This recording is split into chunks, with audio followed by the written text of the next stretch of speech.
It's time for the Sunday morning Science of Mind class from CSLDallas. My name is Tracy Brown, and I want to welcome you to our weekly deep dive into the teaching of Science of Mind using the Science of Mind textbook written by Ernest Holmes, the founder of Religious Science and Science of Mind. Please join me in just simply taking a centering breath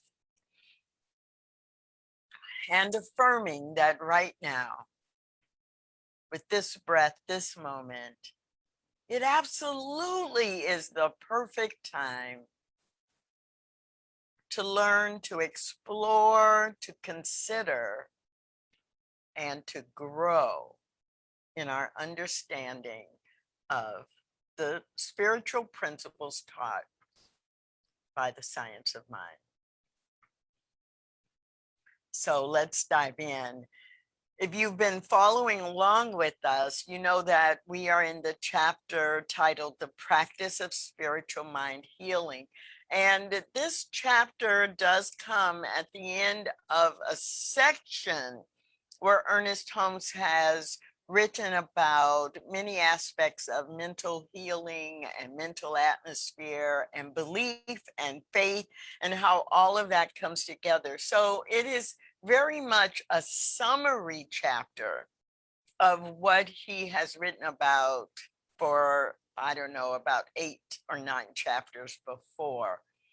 And we've been going through this chapter a couple of pages at a time. It's one of the longer chapters. And so today we're going to begin on page 313. Now, where we ended last week is talking about the individual and the individualization of the universe. And right before that, we talked a little bit about science and the science part of the universe being organized and systematized. And this knowledge is part of what we can rely on. And spiritual laws are just as scientific. They're organized, they're predictable, and we can rely on those. So when we are in the practice of spiritual mind healing, using spiritual mind treatment, using prayer and faith as a treatment for the conditions that we are experiencing in our physical life, emotional life, mental life, then what we are doing is tapping into a bigger universe. And so right in the middle of the page, Ernest Holmes writes, in other words, the cosmic order is the divine mind. The universe in which we live is a spiritual system. We are spiritual beings, but we don't always act like we know it. Okay, I'm paraphrasing a little bit. What he says is we are spiritual beings, but we do not know it. We do not understand it. In our ignorance, we misuse our divinity without changing or destroying it. So basically, he's reminding us that the truth is our divine nature. Our divine nature is the truth. But because we are not always aware of it, or we don't consciously align with it, and because we have free will, we may do things that are not in alignment with that divine nature, with the cosmic order of the universe. But that doesn't mean that divine order isn't present. It just means we're making some different choices. In that same paragraph, he writes, we can never change reality. We cannot destroy it nor break its laws, but we place ourselves in such a position that it appears limited and unhappy and even appears to die.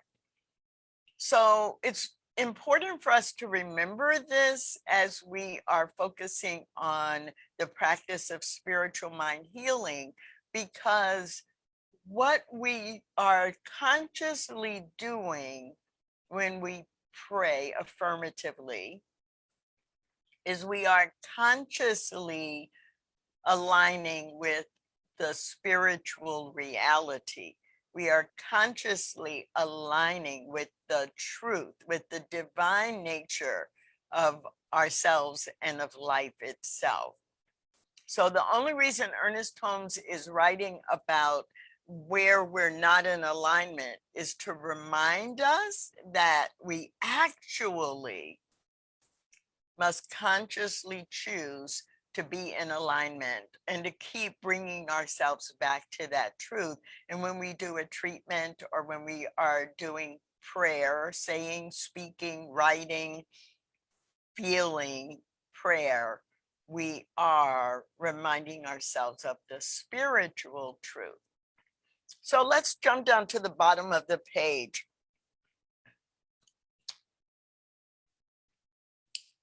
Our thought then is creative in our world. Okay, so our thought is creative. It is creating our experience, and our experience may or may not be in alignment with spiritual reality because our thoughts and our choices are creating it. All right, let's dive in. And as I read, think about any examples you have in your own life that relate to this, or questions that you want to ask me in 10 minutes or so that will help you understand it better. Our thought then is creative in our world. Macrocosm, the big world, and microcosm, the little world. We reproduce the cosmos in our individual world. The Father is greater than the Son, yet the Father is the Son, and we are each other.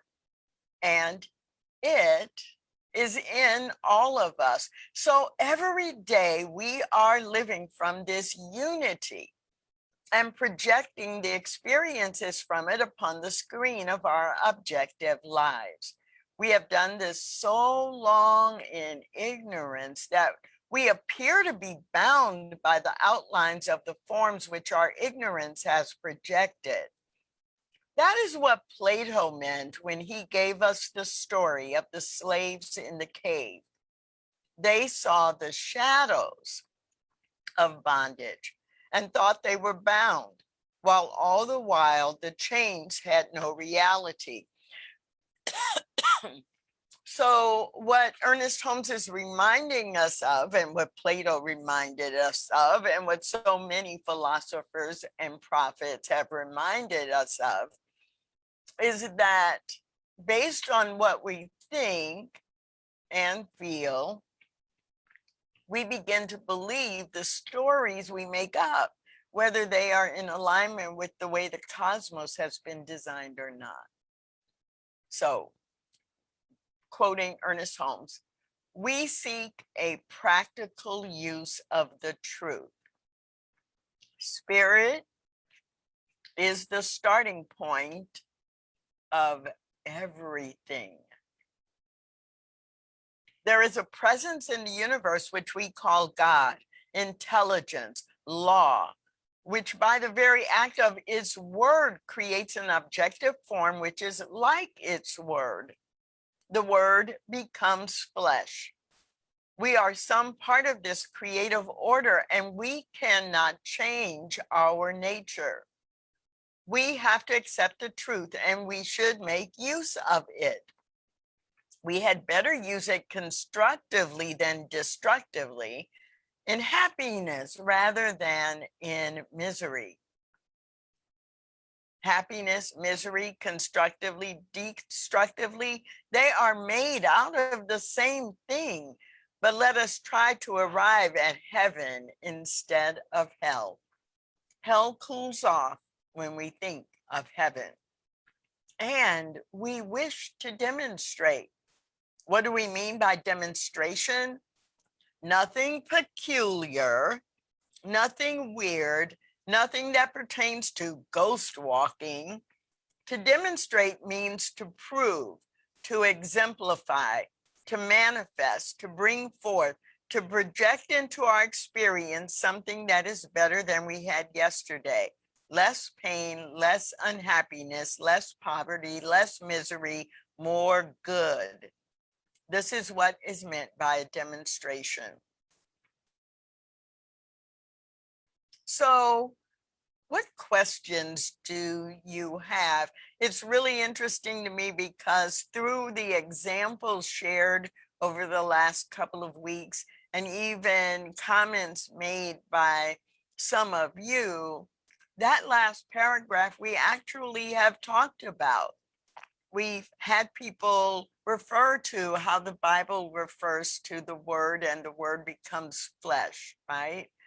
And we've talked about demonstrations and how when we are demonstrating, it simply means that we are demonstrating that which we have spoken in prayer or spoken as we spoke our word or wrote our word. And so this is a little bit of a review, but I'm curious, any big demonstrations, any key questions, because we are going to add on to this. So I'm going to ask Ryan if he will give you some instructions about how you can jump in if you like, and or we'll keep reading and go a little bit further into the chapter. All right. Well, thank you and good morning, Dr. Tracy Brown. And I appreciate everybody who's joining us here today inside of the Zoom room, as well as live on Facebook. So we always appreciate you joining us. So if you want to engage, because this is an interactive discussion, there's a couple ways to do that. And as Tracy mentioned, I just want to remind you of a few ways. If you're in the Zoom room here with us, you can go ahead and hit the raise your hand icon located down below, or you can always put your questions and comments inside of the chat and I can read them aloud. And the same goes true for those who are on Facebook Live. You can always put your questions and comments in the chat and I'll bring those into the room. And if you'd like to hop over to the Zoom room, feel free to hit the link inside the icon. So I'd really love to see, do we have anybody here in the Zoom room who'd like to speak? So I see that we have Armando. Armando, do you want to go ahead and unmute yourself and share your question or comment? Good morning, Dr. Tracy Brown. Good morning, Armando. So last year, in the peak of the pandemic, my organization came to a screeching halt, and we weren't able to connect with people in the community in South Dallas. And so I went into what I call my spiritual cave, and I just blocked out media, everything, and I started to co-create with God, the divine intelligence, and I was able to design and create 4 business models that could continue to reach the people that we serve. And I had no idea where it was going to go, how it was going to unfold. And I just would wake up at 2, 3 o'clock in the morning with spiritual downloads. And I started designing and sketching.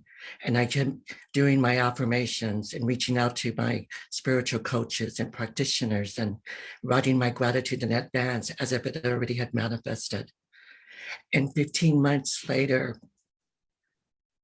one of my models that I have has impacted women that have been caught up in the cycle of sex trafficking. And we were able to provide them with laptops and hotspots so they could be connected online for programs. And one of the young ladies has just graduated from this program. And as a result, they called and asked if she could keep the equipment or does she need to return it. And I said, no, she earned it. She gets to keep it. And 15 months ago, I didn't know what was going to happen, but I kept believing as if, not knowing how it was going to unfold. And as a result of this, the other thing that I had planted was knowing and affirming that my organization was going to go national. And so now one of my models is being looked at a national level. And that was because I stayed connected I stayed affirming. I stayed in the belief and writing. In, I can't even express how I feel. I am on top of the world, not knowing, and just allowing God to use me as an instrument to make a difference in our world. And it's all because of those principles that I've learned here at CSLDallas. And thank you for allowing me to share. Armando, thank you for sharing.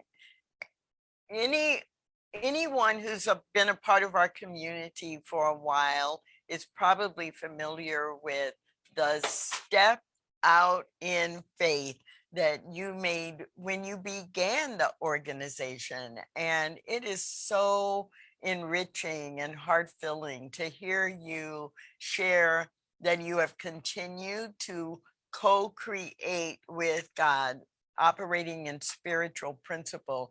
I know without a doubt that what you shared this morning has just either lit a fire under someone or been an inspiration to so many of us, because you are exactly right. And it's what Ernest Holmes talks about in this chapter, that we are healing our mind by aligning. And what we align with, if we align with the macrocosm and the spiritual truth and the reality, the wisdom, the peace, the joy, knowing that there is one source, when we do that and we get ourselves and our ego and our thinking brain out of the way, we get the guidance.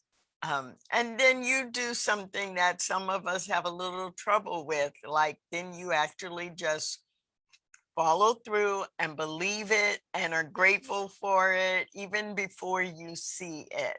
And that is a really powerful reminder. So thanks, Armando. Do we have anybody else, Ryan?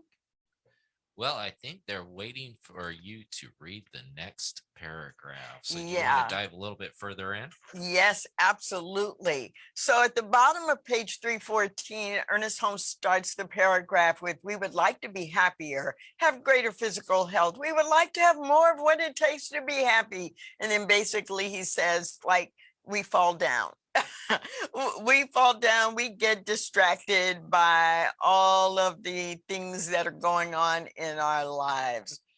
So at the top of page 315, the first full paragraph, we would like to help ourselves and each other through using the law of mind.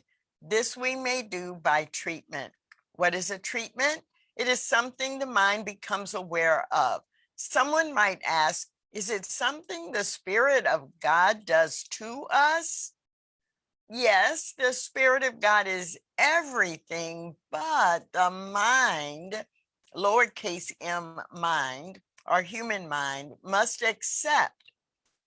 And since the mind cannot accept what it rejects, then the mind must unqualifiedly accept. This is where the trouble comes in. We all have the spiritual power to raise the dead, but we do not believe we do. Our mind does not unqualifiedly accept this. Therefore, that which we are through disbelief projects the form of have not rather than the form of have. But even in taking the form of have not, it demonstrates that it has what it believes. We enter the absolute in such degree as we withdraw from the relative. The Bible tells us not to count our enemies. It's not easy to turn from a disease and know that there is no disease when we know very well that it is an experience of the moment. This is not easy. But the one who can do just this can heal. The all-creative wisdom does not think one thing is difficult and another easy. With God, all things are possible. We must know this, and this power of good must be hooked up with our thought, with what we are doing. Energy unconnected does nothing. It is only when it is used properly directed that it accomplishes things. We must conceive of the Spirit of God as governing, controlling, and directing man's activity. God is not a failure. Therefore, we must resolutely turn away from every experience which has been negative, from every experience which has been a failure, and from every experience which denies God. The mental and spiritual practitioner should deal with his field alone. She is not opposed to the medical practitioner. She does not say, I cannot treat this person if they take a pill. Unless the practitioner can prove that the man does not need to take a pill, the patient had better take it if it will benefit them. There is nothing weird about the application of truth. We should not be superstitious in using the law of mind. But the mental practitioner should remain in their own field, which is always the field of thought. Okay, so we could not have had a better example of this than the one that Armando provided, right? There are no coincidences. The synchronicity of him sharing that what he did was he stayed in the absolute. He withdrew from the relative, the human experience. He refused to connect to what could be seen as failure or difficulty. He knew there is no big nor small in God, and he aligned himself, constantly affirming good for himself, good for his clients, good for the community, good for the organization. And he got not one strategy before, and they're working. Wow. So this section really is, as Ernest Holmes gets into the redefinition or the reminder of what treatment is, and that we treat in order to have a demonstration. He is reminding us that whatever we do truly believe in and have the deepest faith in, that is what will be delivered. That is what will manifest. So what questions do you have? Or maybe you have an example of how this has worked in your life. Please jump in. Yes, and we'd love to hear from you. And once again, just as a reminder, everybody, you can put your questions or comments and experiences inside of the chat, and we will bring those here into the room. So it looks like we have a couple hands raised here inside of the Zoom room. So I'm going to call up the next participant. Perfect. Dennis, will you go ahead and unmute yourself? Dennis. Good morning. Good morning. All through this lesson today, I mean, I guess it's just because where I'm at in a treatment right now. The last several weeks I have discovered, and this, I mean, it always ties into the subjective mind, but I have discovered how absolutely powerful, more than I ever have before in 10 years of practicing this, how powerful the subjective mind is. I mean, it is like atomic. And when I was out on my walk this morning and meditating, as I'm walking, that just came to how, like, you know, it can work for me and it can work against me. And it's up to me to get rid of all the malware or whatever you want to call it. But what I have discovered here, where, like, when you first started reading on page 313, something about we misuse our divinity. Oh my gosh, do we? Without even knowing it. When I want something, I mean, when you want something, you know you want something. So why is it so hard to, like, get yourself motivated to do it? Okay, I mean, I'm serious. I mean, this is because the treatment I'm going through right now is, I'll just share it. It's like, I deserve it. I have this thing about, See, because, okay, I can tell myself things like, well, I don't know, I ain't got the time, or no, man, I'm tired. Or you see, all these excuses, if you look at the absolute, they don't, they're lies, because there's abundance of energy. Time does not exist. You see what I'm saying? Okay. So, I mean, as simple as this sounds, I cannot believe this has been going on all this time. It's procrastination, laziness, if you want to call it that. All these excuses, it boils down to because I have this false belief that's been running there deep inside that I don't exist. And so the first thing I realized was how the subjective mind, I mean, oh, I don't know if it lies or if I'm a good liar. It's just, you see, but I mean, so all this ties into that. I mean, it's all these things. Yes. Yes, the subjective mind, the capital S subjective mind never lies. It only has one word in its vocabulary, and that word is yes. Our human mind, so our lowercase subjective mind, lies all the time. The challenge, though, is that our human mind is giving direction to the cosmic order, is giving direction to universal subjective mind, or the law. And so I am going to this week be really thinking about what you said, Dennis. Excuses are just lies. My human excuses are me lying to myself about the spiritual, what is spiritually possible. And that's a lot to think about. I mean, like mind blown, right? That phrasing, something about that just really clicked in for me, and I bet it resonated with some other people as well, because I too, after 36 years of practicing science of mind and studying it and teaching it, I do the same thing too. The difference is when we know the principles, hopefully we catch ourselves faster and correct our course of action sooner, so that we switch to what we want instead of what we don't want.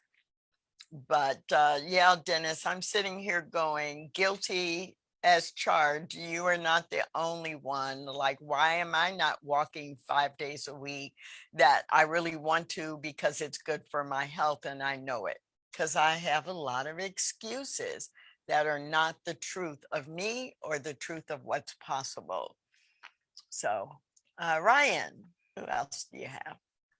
Yeah, I really love this comment that came in through the chat. It says, I am a card carrying member of MSU, making stuff up in my mind, and most folks are too. So I thought that was really funny. It is the human condition.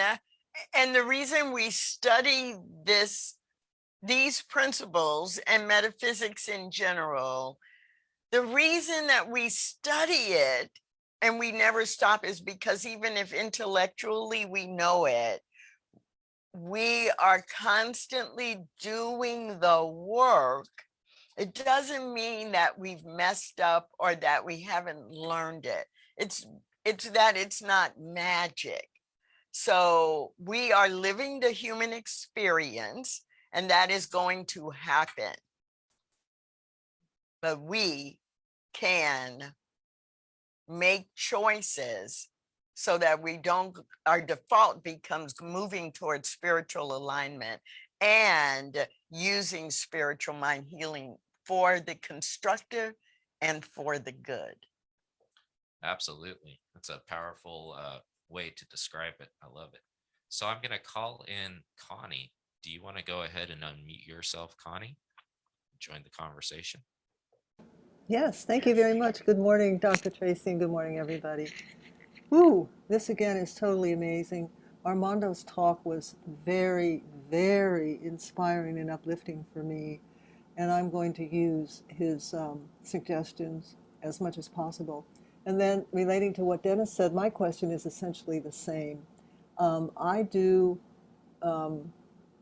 spiritual affirmations every morning, every morning.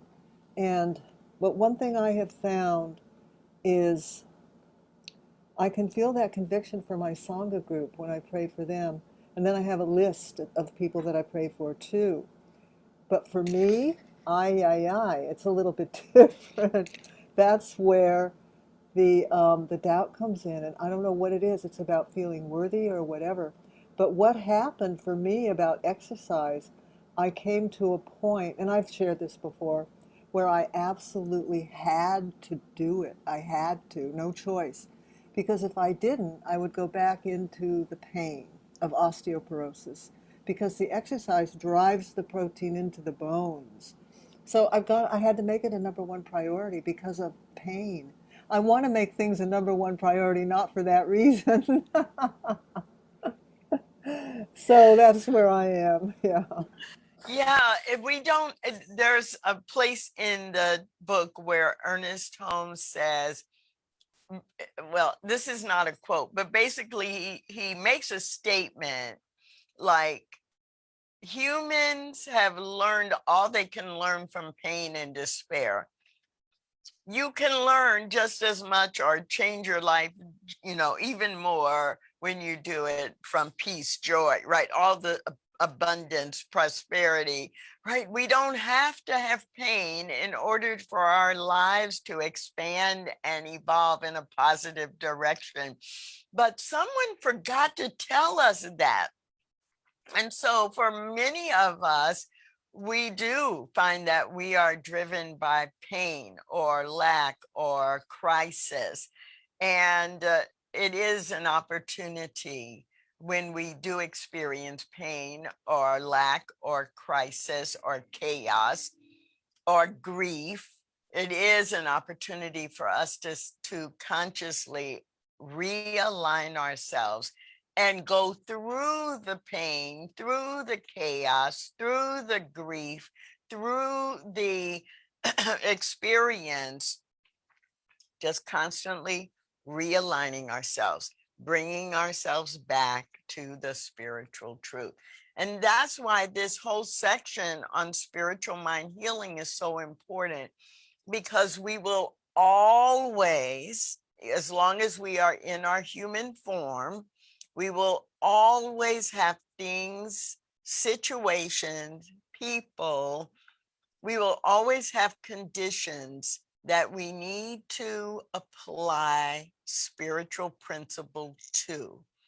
And what makes it work is understanding how it works and operating or walking in deep, deep faith. Ryan. Yeah, excellent example. So I see that we have a couple of folks that have their hands raised here in the Zoom room. Great. So the next person I'm going to call up is Shauna. Shauna, do you want to go ahead and unmute yourself and join us in the conversation? Good morning. Good morning. I was just going to share a demonstration I've had this year that it's only gotten clearer now that I've looked back to even the very beginning of the year. I realize sometimes you don't realize, or sometimes I don't realize the connection of all the little dots until they keep building up and you go, oh my gosh. So at the beginning of the year, in the last two years, my business has been at a very, very moderate level because for a lot of different reasons, but particularly last year, I had to pivot totally online. And so the work I did was doing with leadership teams and the consulting I had been doing in 2020. Obviously, we weren't going into businesses and doing consulting. So I pivoted to executive coaching with leaders. And it was it was really a heart-centered year because it was a difficult time for business leaders and business owners, and to walk with them as a thought partner was a real honor and a real privilege. But the size of my business had shrunk as a result of that. And this year, I just really planted that I loved guiding and inspiring heart-centered leaders around the world, and that I really wanted to expand back out and really contribute. And I really didn't know how I was going to do it. But I just kept planting that because my heart really felt called to, do a lot more. I just felt called to do that this year and ready to do that this year. And as I look back on the year, it's been amazing how many opportunities and resources and people have shown up in my life, starting with an online Miracle Zone group that I became a part of in January that I didn't even think was connected to this. And now I have a strategy that is totally pivoting me into online business with a lot of resources and a lot of help and a lot of experts that know how to do this and can be my guide and my leader and teach me. And I am so excited and I'm so joyful. And it's been, as I look back now over the 8 months, it really has been so easy. And I can now see all the dots of the path, but I didn't see the dots, how they were connecting as they were connecting in the moment by moment. And I feel so much joy about what is next. And I don't even have, well, no, that's not true. I have a lot of clarity now about what's next. I still don't have a lot of clarity about how, but there are people in my life that know the how, and they're teaching and guiding me and taking me there. And I have so much energy and so much joy and so much eagerness about what happens next. And for somebody who has been a very capable doer all her life, I'm just releasing that now because people are coming into my life who are so much better at it than I am, that I'm just sort of riding the wave and leading into their guidance and their coaching and mentoring, and I'm being a student. And I went out for a long hike yesterday, and I just was bubbling with delicious, gratitude and joy. And this is such a nicer way to live than trying to do it myself. So. Oh, thank you, Shauna. And you now have us bubbling with gratitude and excitement and joy. And it's a misconception that that sometimes we think if we're not specific, like to the exact detail of what we want, then how can the universe bring it to us or demonstrate it or manifest it? But you just gave a wonderful example that you kept affirming over and over, right? That you would be making a positive difference, that you would be, right? You affirmed the outcome without getting bogged down with the details. Now, in case someone has the question, yes, there are times when we need to be very specific to the minute detail of what we want, when we know it or when that's critical. But Shauna, you just gave us a great example of you knew directionally where you wanted to be and the outcome you wanted to have. And the universe started delivering on that even before you recognized it. Because if you're like me and a whole lot of other people, if you had recognized it, you might have gotten in the way. Oh no, I don't know if I need to be a part of that group. Oh no, I don't know if I'm ready to be a part of that group. Oh, I don't know if I want to be, even more online, right? Our human brain, our humanity would start questioning and doubting. But by the time you realize the effect, you were already engaged. And so so much of our life unfolds that way. When we keep our affirmations clear, we use them over and over again, and we are really programming our belief in the good, and the universe must say yes. So thank you so much for sharing that powerful example. Ryan, I think we may have time for one more if we have someone waiting.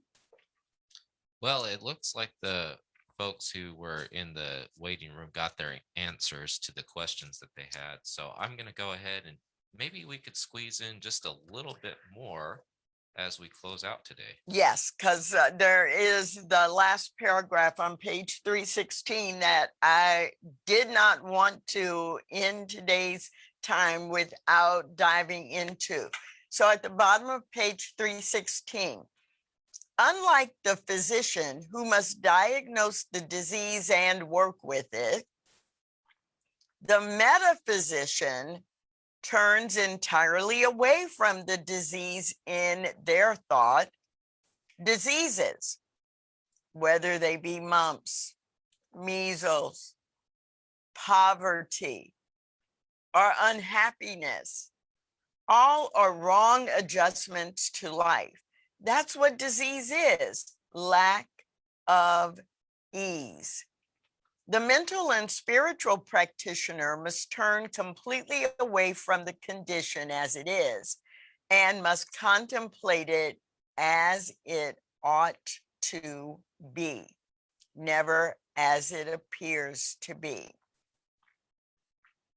And I'm just going to read that whole paragraph a second time because this is critical. If you ever have prayed with a practitioner, or you've done a practitioner session or a counseling session with a religious science minister, and you are telling them the story about all of what's gone wrong and why it's not going to work and what happened to you when you were 16 years old and how for the last 15 years this has been happening over and over and over and over again, you have heard us say to you, okay, I get it. I don't need to know anything more about that.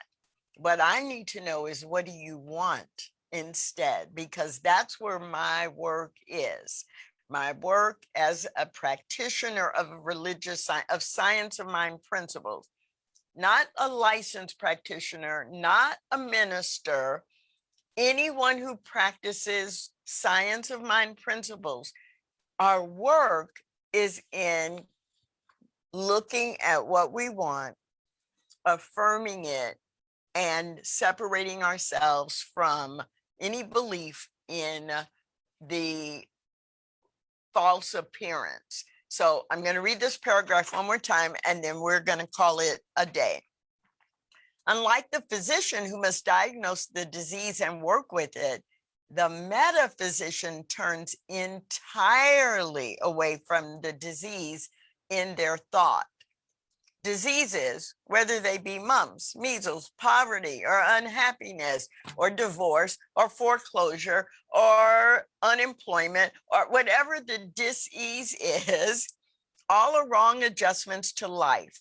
That is what disease is, lack of ease.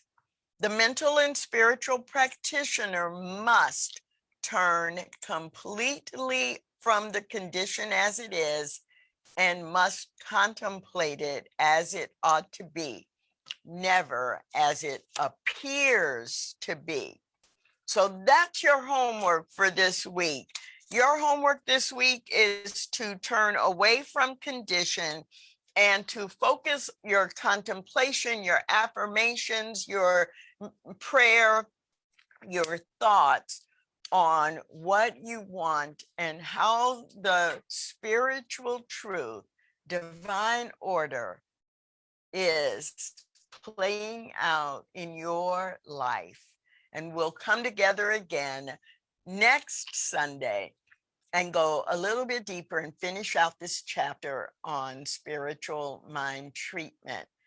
If you can, join us 30 minutes from now and the Sunday celebration right here on Facebook Live, or if you are watching the recording, just scroll down on our Facebook page or go to the website and watch the Sunday celebration service there. Have a great week, everybody.